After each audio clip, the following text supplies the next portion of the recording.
Pakistan Tehreek Insaf PTI کے رہنما اسد قیصر نے کہا ہے کہ جمعیت علماء اسلام JUI کا ہماری ملاقات کی تصاویر اور ویڈیوز جاری کرنا انتہائی نامناسب بات ہے۔ اپنے بیان میں اسد قیصر کا کہنا تھا کہ کسی کے گھر تعزیت کے لیے جانا پختون کلچر کی روایت ہے۔ مولانا فضل الرحمان کے گھر ان کی خوش دامن اور باجوڑ سانحے کی تعزیت کے لیے گئے تھے۔ انہوں نے کہا کہ JUI کا ہماری ملاقات کی تصاویر اور ویڈیوز جاری کرنا انتہائی نامناسب بات ہے۔ مولانا فضل الرحمان ہمارے سیاسی حریف ہیں اور ان کے ساتھ الیکشن میں بھرپور مقابلہ کریں گے۔ ان کا کہنا تھا کہ تحریک انصاف خیبر پختونخوا کی سب سے بڑی جماعت ہے، ہم اپنی پارٹی کے ایجنڈے، منشور اور نشان پر الیکشن لڑیں گے۔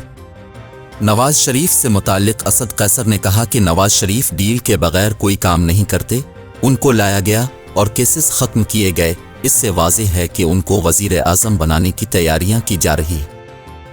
ان کا مزید کہنا تھا کہ اگر اس طرح الیکشن ہوا تو یہ پاکستان کی تاریخ کا سب سے بڑا دھاندلی والا الیکشن ہوگا۔ خیال رہے کہ 2 روز قبل PTI وفد نے مولانا فضل الرحمان سے اسلام آباد میں ان کی رہائش گاہ پر ملاقات کی تھی۔ دونوں جماعتیں ملکی سیاست میں سخت حریف سمجھی جاتی ہیں۔